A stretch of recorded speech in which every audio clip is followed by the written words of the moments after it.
الحمد لله رب العالمين والصلاة والسلام على سيد المرسلين نبينا محمد وعلى آله وصحبه أجمعين. We ask Allah subhanahu wa ta'ala that He grants us the best of tawfiq and success in the dunya and the akhirah. And Allah subhanahu wa ta'ala makes us of those who are beloved to Him. This is another session where we're looking at this book from Shaykh Muhammad al-Uthaymeen rahimahullah, Sahwa al-Islami, the Islamic awakening or revival. And we've completed the 14 points that the Shaykh says which are needed, 14 principles which are needed in order for us to understand what the correct approach would be towards any kind of revival or awakening. And now in the second or the third actual section from the book, there are some question and answers connected to the revival. Now, if you've got the book in English, we have to understand that section 2 is a separate book altogether. Remember, we said before that the Shaykh has got a book which is Da'wah ilallah. The second section in the English book is a separate book altogether. So perhaps we'll look at that in a couple of weeks. The translation of the book, I think, is around 200, maybe 300 pages, but the actual book in Arabic doesn't exceed 200 pages. Therefore, what they have done in the English is they've put two books into one. They've got the actual book, which is the Sahwa book, and then they've got the question and answers.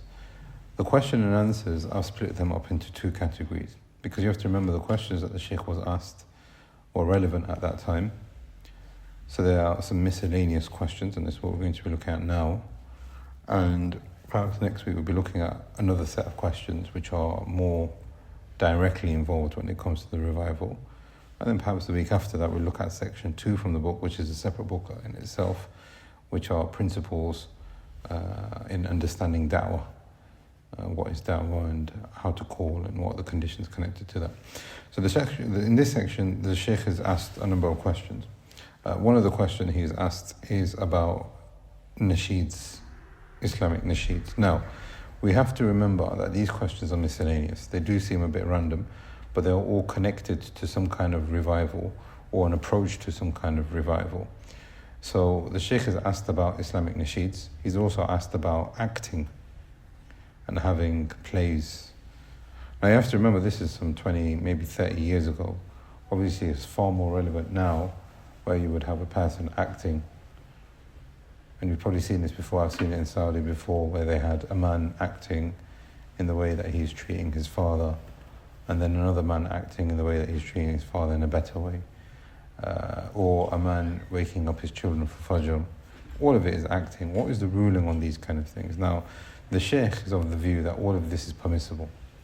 Nasheeds are permissible and acting is permissible. Obviously there are guidelines. Obviously Nasheeds and acting is not the same as it was when the Shaykh was speaking. But the Shaykh is saying here, in its asl, Nasheeds are permissible. Now you have to remember that the Nasheeds that he's talking about are not the Nasheeds that you have today. I mean, I don't really listen to Nasheeds, but you can clearly see that there's music in the Nasheeds that people listen to today. Therefore, the Shaykh is not talking about Nasheeds which have music in them. And another thing that the scholars have talked about in the contemporary times when it comes to Nasheeds is the lyrics. What is the person saying? Some of these Nasheeds are not even reminding a person about Allah. And some of them even have women singing and beautifying their voices. But one of the biggest principles that we have to understand now, this is a principle which started from the time of the Salaf. Imam al-Shafi'i rahimahullah said that people have introduced something which is known as taghbir with ghayn, taghbir. And taghbir is where a person is making dhikr of Allah in song form. And that is the origin of nasheed, in the sense that we see today, not nasheed in the poetry form. So the Shaykh is actually saying nasheeds are permissible. And he even says in the book, I've listened to nasheeds myself, Shaykh Uthaymeen. But what nasheed is he talking about? He's talking about nasheed in the poetry form. As for what we are seeing today, what they call nasheed or even Islamic songs, etc., is gone far, far away. These nasheeds that the Shaykh is talking about are nasheeds which have reminders, which are beneficial. Some of them may be even knowledge-based, where a person can, learn certain things, etc. But the nasheeds that have music in them, or the beautifying of voices of those who are not supposed to beautify their voices, or imitation. Some of these nasheeds, they are acting like musicians and rappers and things like that. And one of the biggest things, like we have said here, which started at the time of the Salaf, is they would get adhkar and they put it into a song, and then they start singing the dhikr. That's not allowed, and you find that prevalent in nasheeds. So the Shaykh is saying, hey, you can use nasheeds. We read it in the book. You can go back to the book, you can read it. The Shaykh is saying you can use nasheeds. And he even says, I used to listen to a few nasheeds myself. But that is not the nasheed that we see today in English. What about acting? Like I've said, you have a man, and I've seen this in Saudi Arabia, a man, he comes in, he wakes his children up, and he does it in a bad way. Another man, he wakes his children up, he does it in a nice way. Another man, he walks in, he doesn't wake his children up at all, looks at them, goes and carries on, goes to the masjid himself. These are things that you find in Muslim countries, and the Shaykh is of the view himself that acting is allowed for this purpose, for some kind of revival and reminders, etc. But many of the scholars, this is something that the Shaykh has differed with when it comes to the permanent committee of senior scholars. There's a fatwa from the Lajnah Daima that said that it's not allowed. Acting is a form of lying. A person is pretending to be something that he's not. Even if there's a maslahah in it, they've said acting is not allowed. But what they mean is of the view that acting is allowed, because this person is acting, he's not pretending to be something that he is not. He is not saying, these are my children, this is what I'm doing.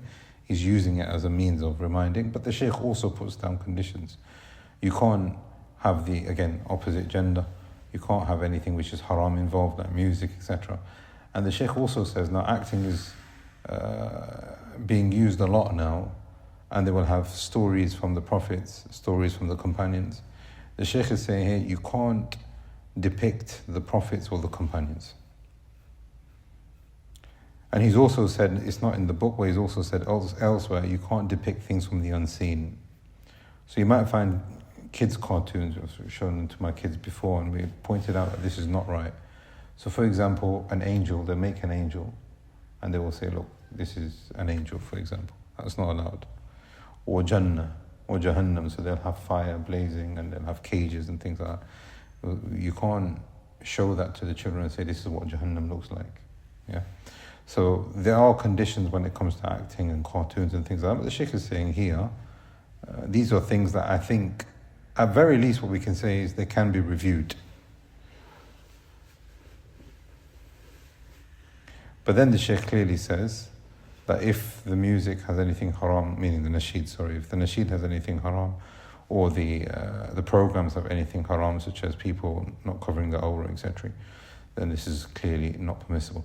The Shaykh also has a risala, which is a letter or a message to people who are involved in summer camps. A way that the Shaykh is saying here that we can bring about a revival, bring people back to the religion, especially the youth, or having activities for the youth, especially when there's a holiday, have camps, have activities. The Shaykh has asked, again, if you go back to the book, there's a number of questions, I'm just trying to summarize it. It's about 200 pages, the whole book itself. So I'm just trying to summarize some of his answers. So he's saying youth activities are important. He was asked about football. The Shaykh says, yes, you should play football, encourage them to play football, anything which is going to bring about goodness and communication and cooperation, etc. And then the Shaykh gives advice to the organizers and to the parents in saying, look, your children are an amana, you have to look after them, you have to facilitate events and activities for them, engage with them. In my view, it's compulsory to use the media to perform da'wah to Islam, because when you use the media, the proof is being established, otherwise it wouldn't be established upon people. And the Shaykh is basically saying, now this is what some of the people, I would say, quote unquote influencers are saying, is that if we do not use the media, then other people will use the media in its place. If we don't use it for good, people will use it for bad. If we don't put material out there, then a jahil will come and he will put material out there. But I would say this argument from the Shaykh would have been probably applicable at that time, but with social media today, in my opinion, we've talked about this before, I would say that it's probably not permissible really. And there's a fatwa from the Mufti Sheikh Aziz al Sheikh and others from the ulama that have said that you should be at least very at the minimal, be warned against social media.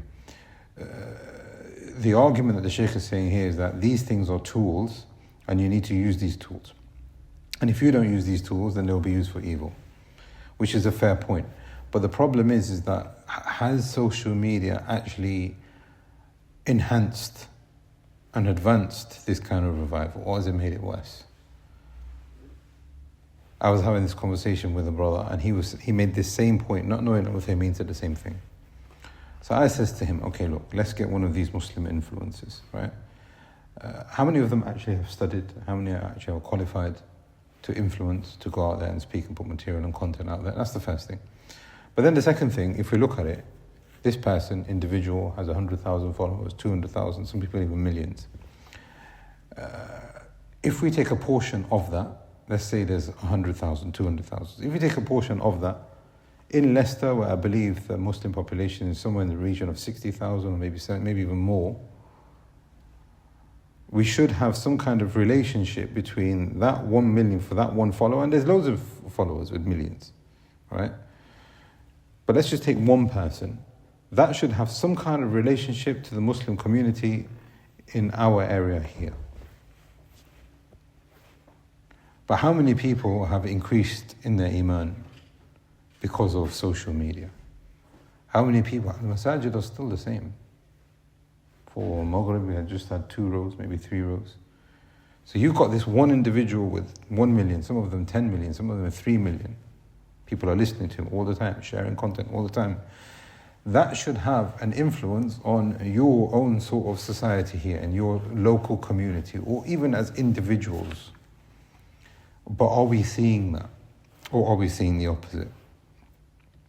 So this is what the Shaykh is saying, and this is something which is well known in usul al-fiqh. You have sadd al-dhariya, and then you have the opposite of sadd al-dhariya, which is iftah al-dhariya. Some of the ulama have said that if you see a dhariya towards khair, then you open it up as much as you can. And this is what the Shaykh is saying here. Media can be used for a lot of khair, establishing the proof. At that time, basically the Shaykh was saying here, you've got ulama in Saudi Arabia, you can use cassettes, you can use PDFs. This is the generation that the Shaykh was talking about. And you can spread the message of Islam. And if you don't do that, then somebody else will use it for shar, or for evil. So that's what the Shaykh is saying here. But clearly, each one of these tools, there is a maslaha and there is a mafsad. There is a betterment and there is corruption. And all of that has to be weighed. The Shaykh then goes on to say, therefore, as long as we acknowledge something to be a means and not an end. This is the point here. People have made social media the end. Whereas the Shaykh is saying here, it's the means. How many people go onto social media and click on anything and they start listening to it, and then they will ask, oh, I've heard this, what's the ruling on that? Is this person speaking the truth? Whereas the Shaykh is saying that's not right, that it should be the other way around. You don't use YouTube as a browser, you use YouTube to search something as a search engine, in the sense that you know what you're looking for, you go to the Shaykh, and you type in whatever the thing that you're looking for, and then that becomes access for you. So the Shaykh is saying here, as long as it doesn't become an end, and it remains as a means, it is lawful in Islam, as long as it is not forbidden in and of itself. And then the Shaykh goes on. Another question which is asked the Shaykh, what is the best book that a da'i can study, meaning a person who wants to bring about revival in himself, in his house, in his community, and what should he concentrate on? The Shaykh says, concentrate on the Book of Allah. And he gives examples. So for instance, the companions, in the way that they used to rectify themselves and their homes and their communities, is that they used to learn 10 ayat, learn them, memorize them, implement them, and then they would learn the next 10 until the end. And from that, the Shaykh is saying here, not only does it mean you recite them, but you learn their meanings, you apply the commands, and you stay away from the prohibitions. Learning the Quran from them was a process of learning and applying. Then the Shaykh says, move on to the Sunnah, and then he gives us a list of books. Most of them are not translated, but we have Subul al-Salam, which is an explanation of Bulugh al-Maram, which has been translated. So the Shaykh is basically saying here, engage with ilm. And then he endorses the books of Ibn Taymiyyah, Ibn Qayyim, Shaykh Muhammad ibn Wahhab, and others. So basically the Shaykh is asking this question: how do you bring about a revival in knowledge, the Kitab and the Sunnah, understanding Salaf as-Salih? Should one seek knowledge, or should he busy himself in seeking knowledge, or should he busy himself in da'wah and teaching? Answer to that question: it is essential for one to have knowledge in order to give da'wah, as we will see from the Risala that we'll go through inshallah. But basically, and this is actually a very important question, because quite often a lot of people ask this kind of question: I want to start practicing, what should I focus on? I want to start practicing, but should I focus on tajweed first? Should I learn Arabic first? A lot of people ask these kind of questions. The Shaykh is basically saying here that the person should have time for all of those things which are beneficial. Don't just focus on one thing and then discard the other and become negligent on that. But at the same time, this is the words from the Shaykh, we should remember that people differ. Each one has his own speciality, and in those things which he will excel in. Now this is actually a great deal of hikmah. The Shaykh is saying here, just because you've got classes or you've got books available to you, just because you've got social media, it doesn't mean that you should listen to everything. You need to now spread out the different things that you need to learn. Have emphasis on Quran, have emphasis on fiqh, have emphasis on hadith, have tafsir, etc. But there are going to be certain things which Allah subhanahu wa ta'ala has made easier for you. Some people, their hifz is very strong, Allah has opened up the way. Some people, their ability to understand, Allah has opened up that way. Some people, they've got the ability to talk to people, etc. So now the Shaykh is saying here, now this shows you hikmah and fiqh, which is that if a person learns all of these things, or takes time in learning all of the things which are important, that's important. But then, focusing on one thing which is his speciality. And this is how you see the companions, not all of them were the same. Another question, now this is again connected to media, social media. Is there a conflict between calling people? Now this is something that some of the brothers, even in this masjid, have asked me this question. I want to get involved in doing things which are good, but at the same time I'm scared that people will start talking good about me, and then I'll become people who praise me, etc. Is there a problem with a person doing good deeds but then becoming known to have those good deeds and gaining fame for it? And the Shaykh answers this question. He said that there is no conflict between the two. A person engages in khair, and if he becomes known of a person who has that khair, as long as he's got ikhlas and is not affecting his ikhlas, then there is no harm in that. And in actual fact, the fear to become known and possessing good shouldn't stop a person. And he gives us the narration from Umar radiallahu anhu, when the Messenger of Allah sallallahu alaihi wasallam, he asks the question to the companions, which tree resembles the believers the most? Nobody knew the answer, everybody was quiet. But Abdullah ibn Umar knew the answer. And then Umar radiallahu anhu tells his son afterwards, why is it that you didn't speak up? So the Shaykh is using this to say that just because people will then know of you of having some kind of goodness in hifz, whatever that goodness is, that shouldn't prevent you from cooperating, as long as obviously you remain sincere to Allah subhanahu wa ta'ala. Remember we talked about social media, we talked about technology. This is the technology. The Shaykh has next asked about audio cassettes, tapes. I don't think a lot of people don't even know what tapes are anymore. Tapes where you plug it in, you press play.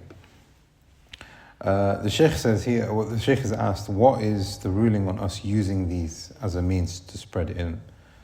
And the Shaykh says there is no doubt concerning the fact that these audio tapes is one of the means of gaining knowledge. It is a blessing of Allah subhanahu wa ta'ala. Many people have benefited from the ilm that is recorded in them and then being spread. Therefore, the Shaykh says that these audio cassettes is a means of spreading a great deal of goodness.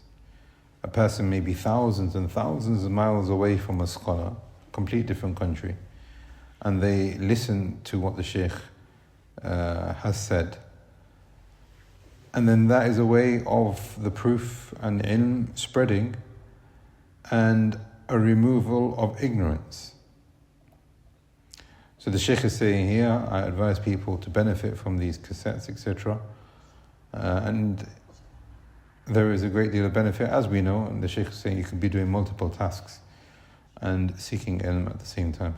This reminds me of a story once that the Shaykh was in Jeddah, Shaykh Uthaymeen was in Jeddah, and he was welcoming in the Hujjaj. And I can't remember exactly how the story goes, but I think there was a group that came from Russia. And they met him and they said, are you Shaykh Muhammad? He said, Shaykh Muhammad. And there was one brother that came from Russia and he said, we've listened to all of your tapes. All of your tapes. We've listened to all of your durus. And the Shaykh that was narrating this story, and I don't want to say this is exactly how it happened because I can't remember for definite. But the Shaykh then said that these people have benefited from the Shaykh even though they haven't met him. And look how Allah subhanahu wa ta'ala made it in His qadr. When they've come for Hajj, the first thing they see is the Shaykh. And then the Shaykh that was narrating the story, he said, if you go through the website of Uthaymeen, now it's website, but back then it was audio cassettes, you will find more than 5,000 lectures from the Shaykh. So all these people from Russia, as far as Russia, complete different country, complete different language and culture and everything, they've been benefiting from Uthaymeen.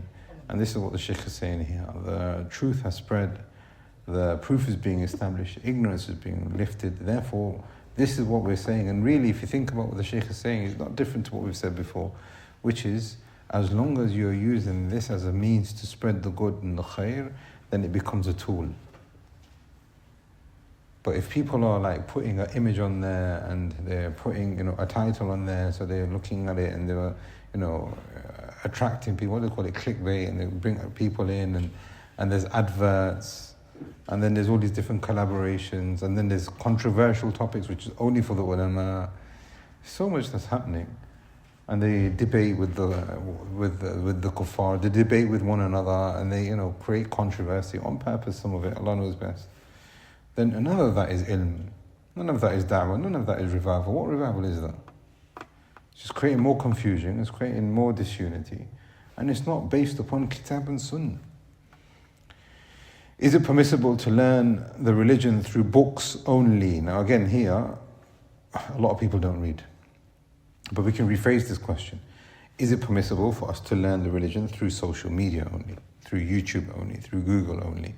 The Shaykh says, no doubt, knowledge should be sought from scholars, not from influencers, not even from books, but from books as well, because a book written by a scholar is like a scholar who teaches. The scholar who authors a book is speaking to the person. But the Shaykh is saying here, this is only if the Shaykh is not possible to benefit from directly. And then he gives us a narration here from some of the Salaf, where they have said, whoever's guide is a book, then his errors are going to be greater than what he has got correct. He's going to have more mistakes than being correct. And these are many statements from the ulama, the Salaf. There are other statements that the Shaykh hasn't mentioned here, which is whoever makes his books his Shaykh, then the shaitan will be his Shaykh. Because this person will then easily be between shubuhat and shahawat, desires and doubts. So the Shaykh is saying here, ilm is taken from the ulama. If the ulama are not present, then you study these books by reading what those scholars have said with their explanations, etc. But you shouldn't be depending on the book themselves. Hence the Shaykh says about these statements from the Salaf, in concluding his answer, these statements where you say don't read, and these statements where you say always read, none of these statements are correct. None of them are absolutely true, none of them are absolutely false. As to the one who takes knowledge from the book, he gets his hands... as for the one who takes the book from any book that he gets his hands on, then without doubt, then he will have mistakes. As for those who rely on the books of the scholars, and the person is able to understand what the scholars are saying, then this person will have more correctness than mistakes. Another question, can he go to places where there is munkar that is happening? Now this is often asked there's a walima, there's a family gathering, there's mixing, there's evil that's taking place, or there's sins that are taking place, is he allowed to go there or not? The Shaykh is saying here, there is no harm if a person is going to go to these places to rectify these people, or even to go there and invite them. And if that person is able to change the munkar into something which is good, then all of this is fine. But if he's not going to be able to do that, then he should leave. Another question, which is happening a lot now, not so much before, is it permissible to deliver a sermon or a reminder or a speech next to the grave? Either if a person's been buried, or you just go to the graveyard and you use that as a place to give them maw'idha. The Shaykh is saying here, this is not legislated, and it shouldn't be taken as a regular practice. And what this means is that the Shaykh says that there are a hadith where the Messenger of Allah ﷺ spoke to his companions after a burial. So the Shaykh is saying here, the Prophet ﷺ didn't make a habit of it. So if you do want to remind and say, okay, this person's been buried now, but he was a good brother, we should take heed, no harm in that. But constantly doing it, making it long and lengthy, and wallahu musta'an, this is happening now, because here we have the microphone and things, and quite often, nearly every janazah that you now go to, before the janazah salah, they will be talking about death, and they'll be talking about this and that. This is not the point. The Messenger of Allah actually said, "Ashri'u bil janazah," hasten the janazah. Why are you waiting so that you can deliver this maw'idha?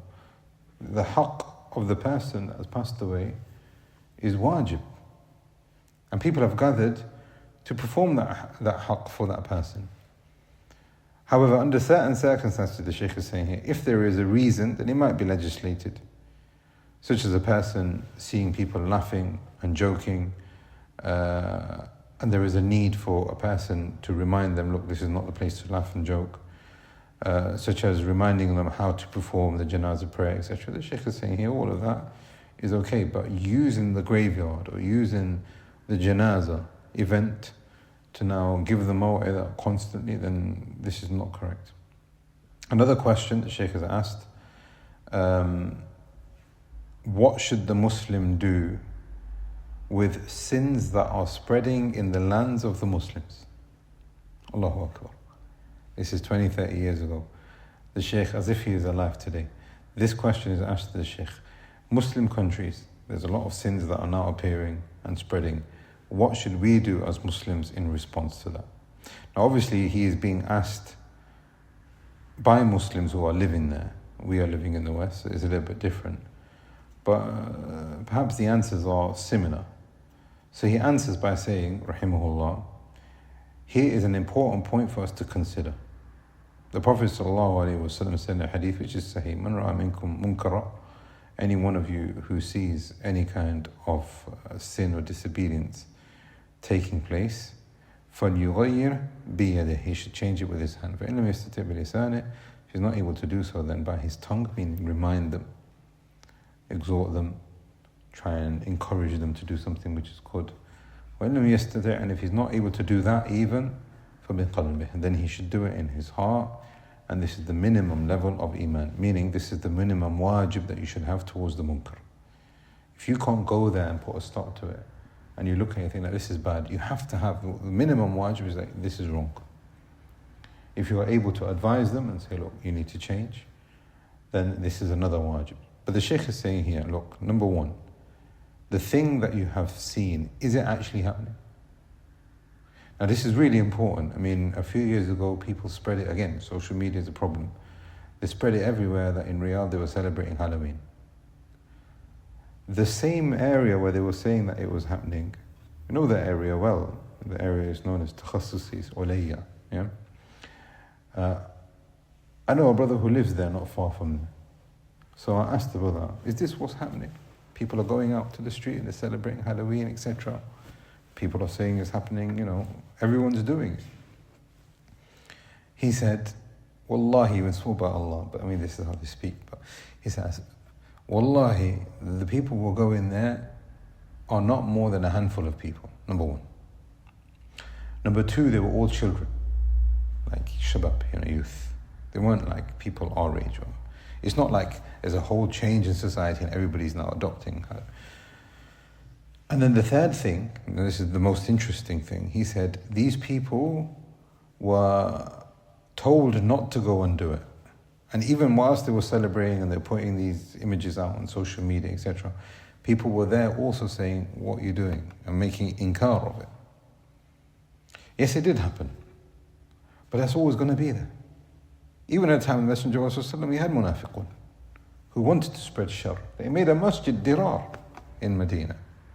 So the Shaykh is saying here, verify. This thing that you are seeing in front of you, is it actually happening? Do you have sure knowledge that this is taking place? Or is it something that you are not certain about? Maybe 50% is happening, 50% is not happening. And then there's another question the Shaykh says, is that it is not permissible then for a Muslim to have evil thoughts of other Muslims. What remains then is for you then, number one, to verify. If you actually see the sin taking place, then it's within your capability. If it's within your capability to change it with your hand, that's what you then should do. If not, then you give nasiha. Not you go around making ghiba and saying, oh, look at these people, look how terrible they are, look at Saudi Arabia now, look at the rulers now, look at the Muslims in that country now. That's not what the hadith says. You make inkar of it, but you don't make inkar of it by, speaking bad about the people per se, or making labels about them. And then if you are not able to do that, then, you hate it in your heart. So the Shaykh is saying here, all of this requires rifq, meaning gentleness. On the other hand, when a da'i, he's using the word da'i here, but it applies to all of us, meaning a person who wants to bring about change, attacks people for their beliefs, then what will happen is that he will have alienated the people that he is trying to rectify. So the Shaykh is using hikmah here in saying, look, first find out what's going on and deal with it in a way which is going to bring about rectification. This is basically it, and as we will see from the book in Da'wah, this is what it is. The purpose of Da'wah is to call people in the best way and to spread Islam.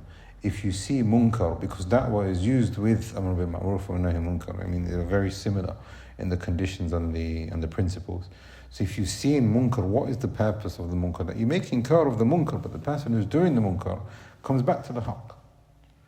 Not that you make him hate Islam and you push him further away, etc. Yassiru wa la tu'assiru. Bashiru wa la tunaffiru, he says to Mu'adh ibn Jabal. Don't turn people away. Another question the Shaykh has asked, what do we do about differences of opinions that occur between the scholars? Again, this is connected to revival. And we did it Risala a couple of years ago on that. But to answer that is we follow the evidences as to what is stronger, and we respect the differences of opinion between the ulama. A couple of questions the Shaykh has asked about women and a couple of questions about reverts, and that would conclude our session for today. So the Shaykh has asked, are women allowed to get involved in da'wah? And the Shaykh says yes. Number one, if there is a need, meaning women speaking to women. Number two, as long as they are fulfilling the conditions of the hijab, they are covered properly and etc.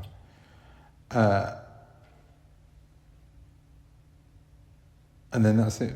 He says other things as well, but this is the crux of it. If there is a need for it, and that she's preserving her haya and her hishma and her chastity and her modesty, then they should be allowed to come, he says, rahimahullah. Another question connected to that, similar, is that are we allowed to enter into mixed environments such as schools and the workplace? And what about giving da'wah with men, with women, women with men, etc.? Now the Shaykh says this, again, 20, 30 years ago. This is his opinion. Perhaps he'd probably say something different now, especially for us in the West. But even, many countries are very similar to one another now. The Shaykh says, as for mixed environments, then you need to stay away. That's the first thing. The second thing is you create an alternative. But then, is there a necessity? Right, when people say there's a necessity, I need to send my child to school, it's a secondary school, it's mixed. What option do I have? I can't afford to pay £200-300. He wouldn't even get in if I could afford it. The Shaykh says in his opinion here that there is no necessity. Mixing is mixing and haram is haram, and the sin is far greater, and you need to stay away in all situations. But like I said, this is what the Shaykh has said. Perhaps it might be different if he saw what we have to go through. Another question that is asked about giving da'wah to non-Muslims, a non-Muslim. Now this is, this isn't really that important, but it's interesting nonetheless. The Shaykh has asked, a non-Muslim shows interest in Islam. Can we call him our brother? The Shaykh says, if he is your brother in lineage, then yes, because this is the haqq. But you can't call him and refer to him as your brother. Now again, we do this colloquially in slang, bro and sis and things like that. And I don't think there's anything wrong with that, because especially if you're bringing their hearts closer towards you and you're building that relationship. But the Shaykh is saying, perhaps there's a difference between English and Arabic in this, or the time and the generations. But the Shaykh is saying you can't do that. You can't call him your brother and sister. Again, it's interesting that he said that, but it might not necessarily be the correct thing for a person to do. Say, I can't call you brother. I have to call you Mr. something. It doesn't work like that. Last question there's a number of questions, but this is the last section concerning reverts. What do we do with reverts? How do we support them, etc.? The Shaykh says, there's a question asked, how do we give da'wah to non-Muslims? And what is the first thing that a new Muslim or person who's interested in Islam should read? And the Shaykh says, it's the Quran. This is the very first thing. So then the next question, can we give copies of the Quran to non-Muslims? And the Shaykh says yes, on the condition that they won't disrespect it. Because the Messenger of Allah is making a qiyas now, he's making an analogy. The Messenger of Allah used to send out letters to different rulers, and in that he used to write ayat from the Quran. Not him personally, he was illiterate, but he permitted for these rulers to have, in effect, scripture from the Messenger of Allah, because even if it didn't have ayat, the fact that it came from him is a hadith. So if a person's got a hadith from the Messenger of Allah, not in the books, not narrated to us, directly from him, and he rips it up or does something like that, then obviously that's disrespectful. So the Messenger of Allah didn't experience that except from Persia. Besides that, he sent it out to everyone. So the Shaykh is saying here, if there is a maslaha and you think there is a goodness in it, the Shaykh then says, or is asked about what support can we give to non-Muslims, or new Muslims should we say. The Shaykh says it's very important, and this is alhamdulillah something that we've established in this masjid now, and we can see it increasing in other masajid as well, is that they should receive an education and they should receive help to establish their iman. And this is very important. I remember last Ramadan, one brother who was giving da'wah in town, he said in this month we had 30 shahadas, 30.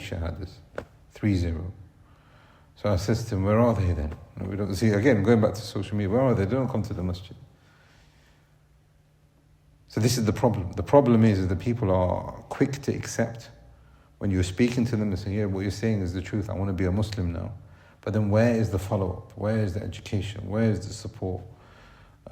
We actually had one brother living in this masjid many years ago. I don't know if you remember him. Many years ago, we told him to live upstairs. And we were trying to support him. And I think he's still about, but the point is that if they don't feel supported, it's very easy for them to leave. And I think, did I give you the phone call that I received? Yeah? I told you about the phone call about I think what was his name, Carlos or something like that. He was Spanish or something like that. And he rings me and he says, listen, I don't want to be Muslim anymore. He became Muslim. He said, I don't want to be Muslim anymore. But I respect Islam, I respect you, I respect your masjid, I respect everything that you say. I think it's the truth, but I don't want to be Muslim anymore. So I says to him, I don't want to force him. I can't force him anyway. But I don't want to force him and pressurize him anymore, because obviously he's shown respect, enough respect to say, listen, I don't want to be part of your community, but I still have a lot of respect. So I says to him, look, if you want support, if you have any doubts, if you need to discuss anything, then just let me know. This is what the Shaykh is saying here. They need to receive education and help and support. The Shaykh is then asked about a sister. She becomes Muslim, but the husband remains a kafir. What does she do in that scenario? I mean, this is a fiqhi kind of question. The Shaykh says she has to wait till the iddah period is over. And if the iddah period is over and he is no longer Muslim, then they must be separated. And then the other way around, if he becomes a Muslim and she remains a kafirah, then if she's from the people of the book, then he can remain with her. But if she's not from the people of the book, then he has to separate. The Shaykh has also asked about a revert sister who became Muslim. She wants to perform Hajj or Umrah without a mahram. Can she do that? I mean, there are some fiqhi masail that you find in the book. And they're all, so now all of these questions that we have seen, they're very random, like we have said, they're miscellaneous. One talks about Nasheed, another one's talking about Hajj and Umrah without a mahram. What is going on here? These questions are basically questions which are asked to the Shaykh as to how can we revive and how can we establish Islam and bring about people and attract them to Islam in the best possible way. Like I've said, in the next section of questions, which we'll look at inshallah next week, these are more pertaining to what we would actually call an awakening. So the Shaykh is asked about groups. The Shaykh is asked about some of the foundations which are connected to the principles that he mentioned earlier. The Shaykh is asked about the importance of the Quran and the Sunnah. The Shaykh is asked about, is it possible that there are multiple groups? The Shaykh is asked about Jamaat al-Tabligh, because they are the people who are bringing about revival, so are they upon khair and good? The Shaykh is asked about those people who try to attack Islam, how should we respond? Like I said, there are a number of questions. The differences between Sunni and Shia, which is very important, because a lot of people say, well, there's only one country, and it's a Shia country who are doing something for the Ummah. It's very dangerous for that kind of speech. The Shaykh has also asked about centers and masajid and their role when we live in a Muslim minority, especially here in the West. He's also asked about revolting against rulers and strikes and protests.